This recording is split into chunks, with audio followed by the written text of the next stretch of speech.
GS1 पे थोड़ा एक फोकस करके थोड़ा चर्चा की जाए, और GS1 के हिसाब से हम थोड़ा उस पे बात करें कि इतना लो स्कोरिंग क्यों है। आपने देखा होगा जितने भी टॉपर्स हैं, या जिनकी भी आपने के पास आंसर सीट्स आई होगी, लगभग आपने यही एनालाइज किया होगा कि ये GS1 में जो हिस्ट्री वाला पोर्शन है, उसमें लोगों के 75 में से मतलब 30 भी क्रॉस नहीं हो पा रहा है, 25 से भी ऊपर मार्क्स नहीं आ पा रहे। और अगर 25 मार्क्स आप उसमें लेस देन 25 स्कोर कर रहे हो, तो ये डेफिनेटली आपके जो GS1 के जो टोटल 200 मार्क्स है, उसमें से कहीं ना कहीं आपकी ये रैंक को और आपकी परफॉर्मेंस को अफेक्ट करता है। और हिस्ट्री जनरली ऐसा समझा जाता है कि हिस्ट्री के लिए क्या पढ़ना है, इतिहास वो सब ने जैसे जो भी नोट्स अवेलेबल है मार्केट में वो पढ़ लिए, और सबको लगता है कि वो तैयारी हो चुकी है। इवन मेंस के लिए भी जो मेंस का सिलेबस है उसको देखते हुए लगता है कि तैयारी हो गई है, ज़्यादा इशू नहीं है हिस्ट्री में तो। बट जो मेरा पर्सनल एक्सपीरियंस है, और जो मैंने फील किया कि हिस्ट्री में कुछ दो तीन एरियाज है जिन पे काम करके हम इसमें ना केवल स्कोर अच्छा कर सकते हैं, अपनी रैंक और अपनी परफॉर्मेंस को इम्प्रूव कर सकते हैं। और GS1 भी बहुत स्कोरिंग है, प्रोवाइडेड कि हम उसको एक स्ट्रेटेजी के साथ तैयार करें। तो आज उस स्ट्रेटेजी पे हम बात करने वाले हैं, कैसे इस GS1 में हम ज़्यादा से ज़्यादा अपने मार्क्स को बढ़ा सकते हैं, कैसे हम अपनी परफॉर्मेंस को इम्प्रूव कर सकते हैं। आई होप कि मेरी स्क्रीन आपको विजिबल है, डिस्कशन चल रहा है। ये हमारा एग्जाम का स्कीम है RPSC का, सबको पता है कि जो GS1 होता है उसको उसमें टोटल नंबर ऑफ क्वेश्चंस ऐसे जो लिखा हुआ है, ये मतलब ये क्लियरली विजिबल है कि कितने 2 मार्क्स के होते हैं, कितने 5 मार्क्स के होते हैं, और कितने 10 मार्क्स के होते हैं। जो हिस्ट्री वाला पोर्शन है वो टोटल 75 मार्क्स का होता है। और 75 मार्क्स में डिवीजन ऐसा रहता है, ये एक्चुअली थोड़ा वेरिएबल रहता है कि राजस्थान हिस्ट्री कितने मार्क्स की आती है, या इंडियन हिस्ट्री कितने मार्क्स की आती है, वर्ल्ड हिस्ट्री कितने मार्क्स की आती है। जो लास्ट ईयर वाला पेपर था, 2021 वाला पेपर मेंस का, उसके अंदर वर्ल्ड हिस्ट्री के अंदर 27 मार्क्स के क्वेश्चन आए थे, और राजस्थान हिस्ट्री में 22 मार्क्स के आए थे, और इंडियन हिस्ट्री में 26 मार्क्स के आए थे। तो ये वेरिएबल है, ये हर मतलब एग्जाम में वेरी करता है। और जो लास्ट में जो एग्जाम हुआ था 2021 में, उसका मैं आपको ये बता रहा हूँ कि ये मार्किंग पैटर्न रहा था। अब इस पैटर्न में होता क्या है कि हमारा ध्यान जनरली जो राजस्थान के कैंडिडेट है वो मोस्टली जो हिस्ट्री पढ़ते हैं वो राजस्थान बेस्ड हिस्ट्री पे ही ज्यादा फोकस रहता है। वो इंडियन हिस्ट्री और वर्ल्ड हिस्ट्री को इग्नोर करते हैं, और अगर पढ़ते भी हैं तो थोड़ा बहुत नॉर्मल तरीके से पढ़ के आगे निकल जाते हैं कि ठीक है सर, इतना तो पढ़ लिया हमने। राजस्थान हिस्ट्री जिसकी बेकिंग रहती है उसको लगता है कि इंडियन हिस्ट्री और वर्ल्ड हिस्ट्री में वो कोप अप कर लेंगे और मार्क्स आ जाएंगे, जनरलाइज्ड आंसर लिखेंगे तो आज जो डिस्कशन है उसमें हम ये बात करने वाले हैं कि कैसे जनरलाइज आंसर लिखने से मार्किंग नहीं मिल रहे हैं, मार्क्स नहीं मिल रहे हैं। मैंने कुछ आंसर्स कलेक्ट किए हैं, उसमें से कुछ आंसर्स मेरे खुद के भी हैं, तो मैं आपको दिखाता हूँ।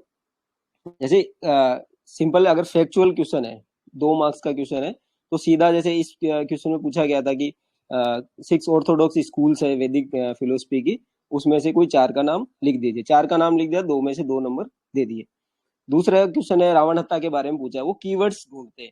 जैसे अगर जो जो कीवर्ड मिल गया कि ये स्ट्रिंग इंस्ट्रूमेंट है, भोपा बजाते हैं, रामदेव जी की फड़ में यूज होता है, कोकोनट सेल का उसमें बनता है, वो तो 1.75 मार्क्स उन्होंने दे दिए। अब होता क्या है कि जैसे मान लीजिए कि आपने अगर कीवर्ड नहीं लिखा है, जैसे मैं दूसरे स्टूडेंट्स के भी दिखाता हूँ आपको कि जब आप कीवर्ड्स यूज नहीं करते हो या जो प्रॉपर आंसर जो डिमांड ऑफ द क्वेश्चन है वो फुलफिल नहीं करते हो, तो मार्क्स कैसे करते हैं। एक दूसरे एग्जांपल्स के साथ हम लेते हैं। एक 5 नंबर का क्वेश्चन था, ये इंटीग्रेशन ऑफ सिरोही इन राजस्थान, ये एकीकृत राजस्थान में सिरोही विले पर संक्षिप्त लेख लिखिए। आप देखिए, जो ये कैंडिडेट की कॉपी है उन्होंने पूरा आंसर लिखा है। नंबर कितने मिले? 2 नंबर मिले हैं इसमें, 5 नंबर का क्वेश्चन है ये। 2 ही नंबर क्यों मिले हैं उसके पे हम चर्चा करेंगे, बट 2 नंबर भी मिलते हैं, ये हमारी मतलब वो जो हमारा डिस्कशन का मैटर है वो ये है कि इतना सब कुछ लिखने के बाद में भी 2 ही मार्क्स क्यों मिले, क्योंकि इन्होंने ये 6 फेज में हुआ, ये 7th फेज में हुआ, दोनों फेज लिख दिए, सारी डेट करेक्ट है कि कब कब इनका इंटीग्रेशन हुआ है, क्या हुआ था, कौन सा किधर गया था, क्यों नहीं हुआ था, लास्ट में 1 नवंबर 1956 वाली डेट भी इन्होंने मेंशन की है कि ये 7th फेज में हुआ था। तो जो फैक्चुअल डाटा था वो सब लिखा है, बट नंबर क्यों फिर 2 नंबर क्यों आए। अगर दूसरे स्टूडेंट का देखते हैं, तो एक और हमारे पास कॉपी है, सर की कॉपी है, इसमें 3.5 मार्क्स है। इसमें ज्यादा इंक्रीज मार्क क्यों है, इस पे हम थोड़ा सा बात करते हैं। देखो उन्होंने जो सिक्स फेज और जो सेवन्थ फेज है वो लिखने के अलावा इन्होंने क्या किया था, थोड़ा सिरोही का कारण भी बताया था कि क्या हो रहा था कि माउंट आबू पे इतना फोकस क्यों था, ये सिरोही का इंटीग्रेशन में इतना इशू क्यों आ रहा था। तो इशू का जो मेन कारण था वो इन्होंने लिख दिया और इनको 1 नंबर 1.5 नंबर ज्यादा मिला। तो इसी प्रकार हमें क्या करना है कि जो डिमांड ऑफ द क्वेश्चन है उसको फुलफिल करते हुए जो एडिशनल फैक्ट है या जो मांग है क्वेश्चन की, जनरली होता क्या है कि जैसे हम सोचते हैं कि जो मैं क्वेश्चन आया, जैसे यहाँ पे एकीकरण के ऊपर क्वेश्चन आया शुरू का, तो जितने ज्यादा फैक्ट लिख देंगे उतने मार्क्स मिलेंगे। ऐसा नहीं होता है, अभी पैटर्न चेंज हो रहा है हर साल। जैसे जो 2018 में पैटर्न था, 2018 की मार्किंग ऐसी थी कि अगर आपने ये 6 7 फेज और सब कुछ लिख दिया तो हो सकता था यहाँ पे 4.5 नंबर मिल जाते। बट अब धीरे धीरे क्या हो रहा है कि मार्किंग का पैटर्न अलग हो रहा है, उनको डिमांड भी ये आ रही है कि केवल आपको जनरल जो नॉलेज है उससे भी आगे बढ़ के आपको आंसर लिखने होंगे। जीके से आगे आंसर कैसे लिखना होगा कि जैसे इसमें पूछा है कि एकीकृत राजस्थान में सिरोही के विलय पर संक्षिप्त लेख लिखिए। तो इसमें आपको केवल ये नहीं बताना है कि कैसे हुआ कब हुआ, वो तो बताना ही बताना है, उसके साथ में ये भी बताना है कि कारण क्या रहे, इतना टाइम ये 2 फेज में क्यों हुआ, सब बाकी सभी सिंगल फेज में हुए थे, इसको 2 फेज में क्यों हुआ, या क्यों माउंट आबू को नहीं लिया गया था, या वो जो हाथल विलेज था गोकुल भाई भट्ट का उसमें क्या कंट्रोवर्सीज थी, वो सब लिखेंगे तो 100% आपको मार्क्स ज्यादा मिलेंगे। ये तो क्वेश्चंस का डिस्कशन हो गया। अब हम थोड़ा सा सिलेबस के आधार पे हम थोड़ा सा बात करते हैं कि कैसे मार्क्स बढ़ा सकते हैं। कारण क्या है, बेसिकली हमने जो हमने एनालाइज किया उससे ये पता लगा कि जो 3 बड़े कारण होते हैं लो स्कोरिंग के। पहला तो क्या है कि ये सिलेबस इतना वास्ट है कि कवर नहीं होता है। मोस्टली क्या करते हैं, हमने जो प्री में पढ़ा होता है उसी के बेसिस पे हम मेंस लिखते हैं। हिस्ट्री को कैटेगरिकली हम ऐसा लेते हैं कि जो प्री में पढ़ा था वो मेंस में हमारे यूज हो जाएगा, और उसी को रिवाइज करते हैं थोड़ा बहुत और हम मेंस लिखने जाते हैं। एक तो सिलेबस का लेंदी होना कहीं ना कहीं मार्किंग को कम करता है, तो हम यहाँ डिस्कस करेंगे कि कौन सी कंटेंट को फॉलो करके हम ज्यादा से ज्यादा स्कोर कर सकते हैं। दूसरा क्या है इसमें, सिलेबस के बाद में दूसरा जो है वो है टू द पॉइंट का। जितना पूछा जा रहा है और जो पूछा जा रहा है ना वो लिखेंगे तो 100% आपके ज्यादा मार्क्स आएंगे। अगर हम उसको जो हमसे मांगा गया है वो ना देके कुछ और उसको प्रोवाइड कर रहे हैं तो 100% हमें कम मार्क्स मिलेंगे। तीसरा क्या है, तीसरा है प्रेजेंटेशन का। प्रेजेंटेशन का मतलब यहाँ पे क्या है, अभी जो 2021 की जो आंसर शीट्स आई है उनसे ये पता लगा है कि अभी ऐसा प्रतीत हो रहा है कि जो एग्जामिनर है उनको कोई कीवर्ड की कुछ बुकलेट्स दी जाती है स्टूडेंट्स की इवेल्युएशन के लिए कि भाई ये जो क्वेश्चन पूछा गया, जैसे चारण साहित्य पे अगर क्वेश्चन आया है तो आपको ये कीवर्ड्स अगर दिखते हैं तो इतने मार्क्स देने हैं, ऐसा टाइप की गाइडलाइन होनी चाहिए उनके पास। तो वो कीवर्ड दिखते ही वो मार्क्स दे रहे हैं। अगर आपके आंसर में कुछ कीवर्ड दिखा है तो 100% आपको मार्क्स दे रहे हैं। तो प्रेजेंटेशन, टू द पॉइंट और सिलेबस, ये अगर तीनों पे हम काम करेंगे तो 100% हमारे मार्क्स इंक्रीज होंगे। पहले हम सिलेबस को कंटेंट को देख लेते हैं, इस सिलेबस को कवर करने के लिए क्या क्या करना चाहिए जो मोस्ट बेनिफिशियल हो सकता है। अभी हमारे पास सफिशिएंट टाइम है और हम किस प्रकार से कवर अप कर सकते हैं हमारे जो प्रोवाइडेड सिलेबस है, इसको ज्यादा बुक्स को पढ़ने की बजाय हम कैसे इसमें ज्यादा से ज्यादा इम्प्रूवमेंट कर सकते हैं। जैसे ये राजस्थान वाला जो है, राजस्थान वाला जो मैटर है, जनरली आपने जो मार्केट में अवेलेबल सोर्सेज है, विभिन्न जो कोचिंग्स के जो नोट्स हैं उनसे आप राजस्थान की हिस्ट्री जनरली सभी पढ़ते हैं, मैंने भी उनसे ही पढ़ी थी। तो उसमें क्या होता है कि कुछ डाटा का कुछ इशू रहता है या कुछ अंडरस्टैंडिंग का इशू रहता है कीवर्ड्स में। तो उसकी कमी हम कैसे पूरी कर सकते हैं, इस इस पोर्शन के लिए मेरे हिसाब से 9th एंड 10th की जो राजस्थान अध्ययन वाली बुक है आप उसी पे स्टिक हो जाइए बस। केवल अगर वो कवर करेंगे तो 99% आपके ज्यादा मार्क्स आएंगे इस पोर्शन के अंदर, राजस्थान वाले के अंदर। मैं एक दो एग्जांपल लेके आया हूँ। जैसे ये राजस्थान जो चारण साहित्य का 10 नंबर का क्वेश्चन आया था 2021 में, वो डायरेक्टली आप देखेंगे ये राजस्थान अध्ययन की किताब है, और ये जो पोर्शन है यहाँ से लेके और यहाँ तक ये 10 नंबर का उन्होंने मांगा था। और इतना अगर जिस भी स्टूडेंट ने अगर ये सब इनमें से जो भी बात लिखी है, जैसे अगर उसने वीर रस और संगार रस की बात करी है तो उसको डायरेक्टली 1 नंबर मिला है। अगर उसने ये एग्जाम्पल्स दिए हैं कॉपी में तो 100% मार्क्स मिले उनको। और अगर इधर उधर की बातें की है, भाट को पिंगल को डिंगल को किसी ने समझाया है तो 100 उनको मार्क्स नहीं मिले। सभी लोग कह रहे हैं कि ये 10 में से हमें 3 ही नंबर मिले या 4 मिले या 4.5 मिले, वो इसीलिए मिले क्योंकि कीवर्ड्स कुछ है उनके पास और उसी पे बात करनी, जैसे टू द पॉइंट नहीं है आंसर। जैसे चारण साहित्य की चारण शैली का साहित्य पूछा है तो इसमें शैली को समझाना था, तो शैली को समझाना इस बुक ने अच्छे से आपको समझाया है। ये बुक हमारी मतलब गाइडिंग पाथ बन सकती है राजस्थान वाले में, आर्ट एंड कल्चर में। चाहे जो 9th एंड 10th वाली बुक है वो हमें बहुत हेल्प कर सकती है राजस्थान वाले कंटेंट को देखने के लिए। ये सिरोही का विले वाला भी मैं एक और एग्जांपल दिखा देता हूँ। जैसे सिरोही का जो सिरोही का पर्सन था उसके ऊपर इस बुक में अच्छे से समझा रखा है कि इश्यू क्या था। ये सैलानी का केंद्र था, मतलब ये टूरिज्म का एक अच्छा सेंटर है, ये बहुत बड़ा रीजन था। और जो कुछ जो रियासती विभाग में जो नेता थे उनमें गुजरात के नेताओं का ज्यादा प्रभाव था, तो वो कहीं ना कहीं कारण था कि सिरोही के इंटीग्रेशन में माउंट आबू को अलग करना, इस तरह के दिलवाड़ों को जोड़ना अलग करना, वो सब कारण बने और ये इन्होंने अच्छे से समझाया है। इनमें से जो भी स्टूडेंट ने अगर आंसर लिखा है इनमें से, इन कंटेंट में से, तो उनको पक्का मार्क्स मिले हैं। तो मेरा तो यही सजेशन रहेगा कि आप ये 9th एंड 10th वाली जो राजस्थान अध्ययन की बुक है उसको राजस्थान का पोर्शन कवर करते समय उसके साथ स्टिक हो जाइए। दूसरा जो इंडियन हिस्ट्री वाला है, इसमें जो ये फर्स्ट पोर्शन है जिसमें इंडियन हेरिटेज और इसकी बात करते हैं, फाइन आर्ट वाली। इसके लिए तो एक ही सबसे अच्छी बुक है, वो है 11th क्लास की एनसीईआरटी की introduction to the art and culture. ये एनसीईआरटी की बुक है, आप उसको फॉलो कीजिए मेंस के लिए, और वो आपके लिए बहुत ही लाभकारी सिद्ध होगी इस पर्टिकुलर पोर्शन को हैंडल करने के लिए। बाकी जो ये पोर्शन है यहाँ से यहाँ के, जनरली हमने क्या किया, जो प्री पढ़ा है तो हमने स्पेक्ट्रम बुक में से भी तैयार किया है, विपिन चंद्रा में से भी तैयार किया है, और काफी कुछ जो अवेलेबल है वो तो आपके पास है ही है। बट इन एडिशन जैसे ये सोशियो जो ये रिलीजियस मूवमेंट है या सूफीज्म और ये इस तरह के जो सोशियो रिलीजियस रिफॉर्म्स हो गए या जो रिलीजियस फिलोसफी और मूवमेंट्स वाले है ना, ये नेशनल इंडियन ओपन स्कूलिंग की बुक्स है, उसमें चैप्टर वाइज दिया हुआ है। आप अगर उसकी साइट पे जाएंगे तो आपको चैप्टर वाइज ये कंटेंट मिलेंगे, तो आप अगर उनको रेफर करेंगे तो वो ज्यादा लाभकारी होंगे रादर देन की कोई बड़ी बुक्स पढ़ना या कहीं से नोट्स को केवल उन्हीं को फॉलो करना जो पर्टिकुलर नोट्स कहीं से मिले हुए हैं। उनकी बजाय आप अगर इस बुक्स में से पर्टिकुलर चैप्टर्स को पढ़ेंगे तो 100% आपको हेल्प करेंगे। तीसरा पोर्शन है वर्ल्ड हिस्ट्री का। ये सबसे ज्यादा नेग्लेक्टेड पोर्शन है, कोई भी जो मेंस लिखता है वो सबसे कम टाइम इसको देता है, जबकि ये सबसे ज्यादा स्कोरिंग है। आप देखिए कि केवल 4 या 5 टॉपिक है, ये पूरा अकेला ही 27 नंबर का है।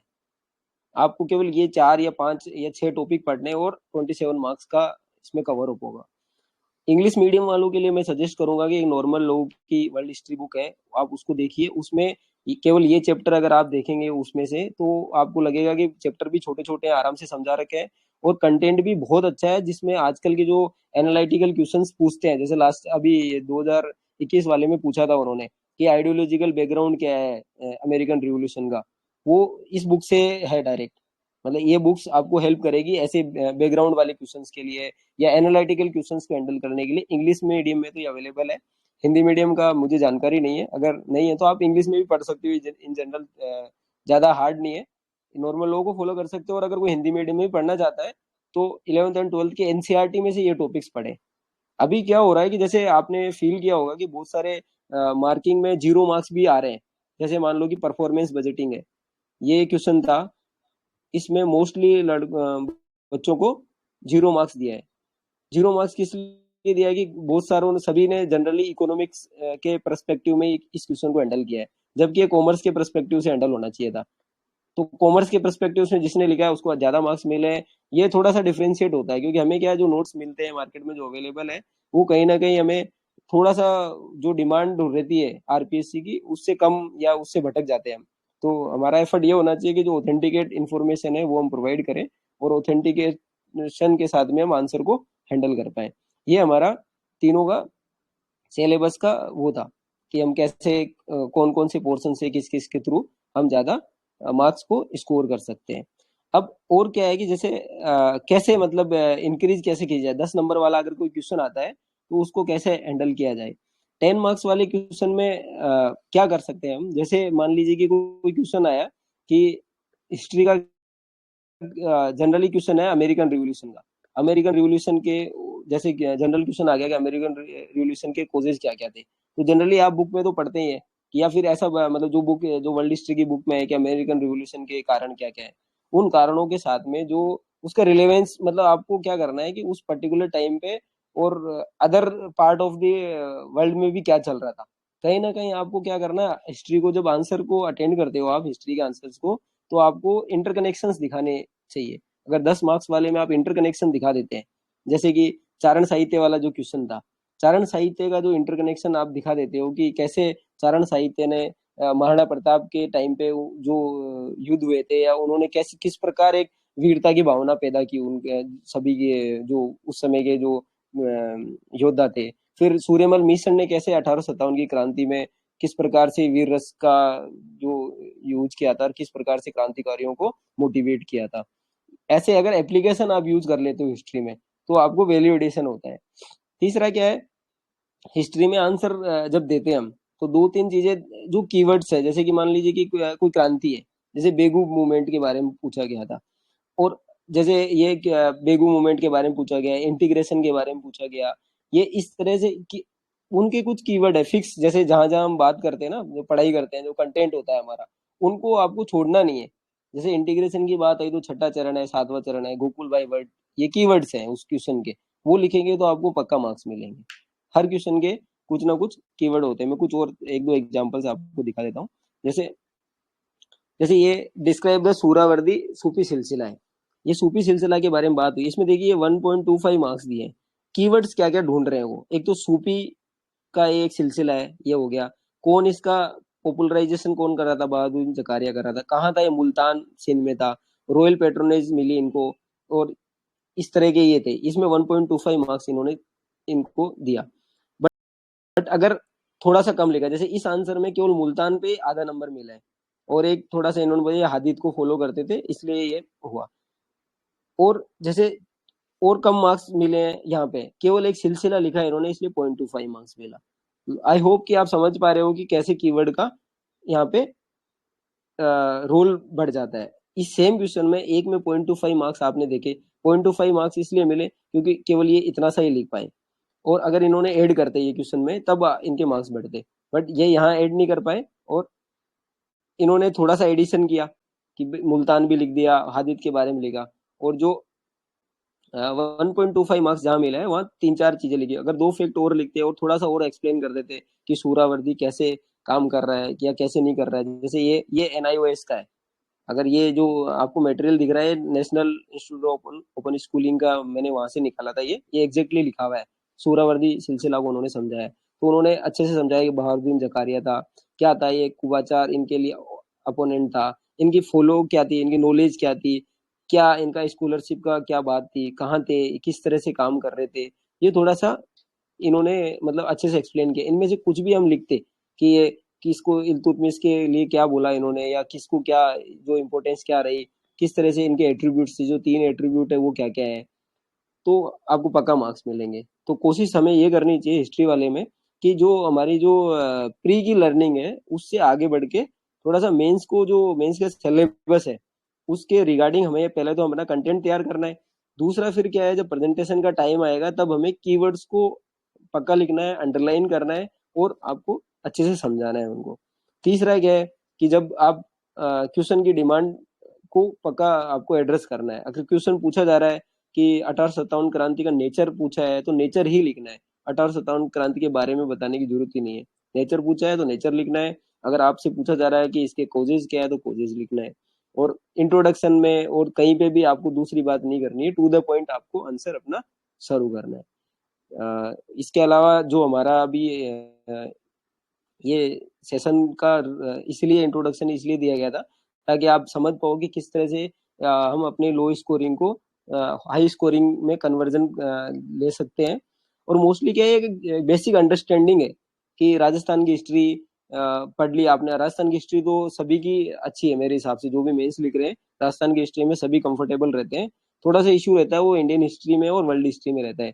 तो वर्ल्ड हिस्ट्री में आपको बहुत कम टॉपिक में बहुत ज्यादा मार्क्स मिल रहे हैं, तो आपको थोड़ा सा वहां मेहनत करना है और थोड़ा सा कंटेंट तैयार करके अगर आप अच्छे से आंसर लिखोगे तो आपका स्कोर बढ़ेगा, 100% बढ़ेगा। इंडियन हिस्ट्री का भी मैं यही कह रहा हूँ कि आर्ट एंड कल्चर, और जो mostly question art and culture और जो रिलीजियस और जो सूफीज्म और ये मूवमेंट्स है और जो रिफॉर्मेशन है, रिफॉर्म मूवमेंट्स है, उनसे ही ज्यादा पूछा जा रहा है। तो उन टॉपिक्स को ज्यादा हैंडल करके और जो अपना इंडिपेंडेंस मूवमेंट है, इंडिपेंडेंस स्ट्रगल है, उनसे रिलेटेड क्वेश्चंस ज्यादा पूछे जा रहे हैं पिछले जितने भी आरएस आए हैं। तो हम ये कर सकते हैं कि उन पे हम ज्यादा काम कर सकते हैं। हमने क्या किया है, हमने इंडिविजुअली हमारी मंडारिन अकेडमी के थ्रू हमने एक टेस्ट सीरीज हम निकाल रहे हैं GS1 के लिए। उसमें हमारा जो कोर फोकस रहेगा वो हिस्ट्री में मार्क्स बढ़ाने पे रहेगा। सेकंड, इसका जो सेकंड पोर्शन है वो इकोनॉमिक्स है, वो भी बहुत स्कोरिंग है, बट उसमें भी इस बार बहुत कम मार्क्स मिले हैं और उसका भी कारण सिमिलर कारण है कि जो डिमांड ऑफ द क्वेश्चन है वो नहीं दे पाए हमने। जो रिलेवेंट इंफॉर्मेशन थी इधर उधर वाली वो ज्यादा प्रोवाइड करी थी, इस वजह से मार्क्स नहीं मिले हैं।